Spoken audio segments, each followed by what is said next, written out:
ধর্মের কথা নেই, মন্দির মসজিদ নেই, এমনকি ওই কত বাদ যাবে না বাদ যাবে, অনুপ্রবেশকারী বাংলাদেশি, এ সমস্ত কোনো কথা নেই।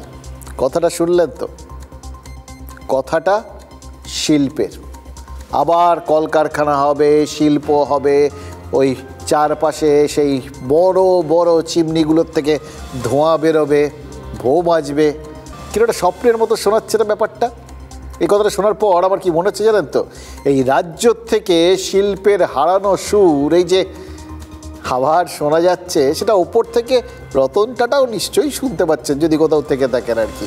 মানে সিঙ্গুর থেকে টাটাদের বিদায় আর কেমিক্যাল হাবটা ওই নন্দীগ্রাম, সেটার অবলুপ্তি, এই দুটো প্রায় একই সময় ঘটেছিল এবং একই সঙ্গে আমাদের রাজ্য থেকে শিল্প নামক বস্তুটা কীরকম যেন ভ্যানিশ হয়ে গেছিল।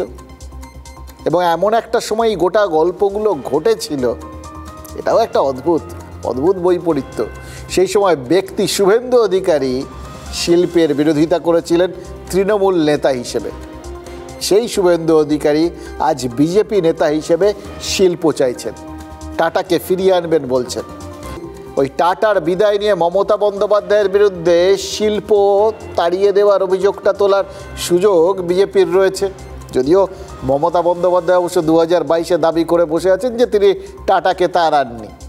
এই হলদিয়ার মানুষ তারা কিছু কিছু জিনিস কিন্তু দেখেছেন, জানেন তো।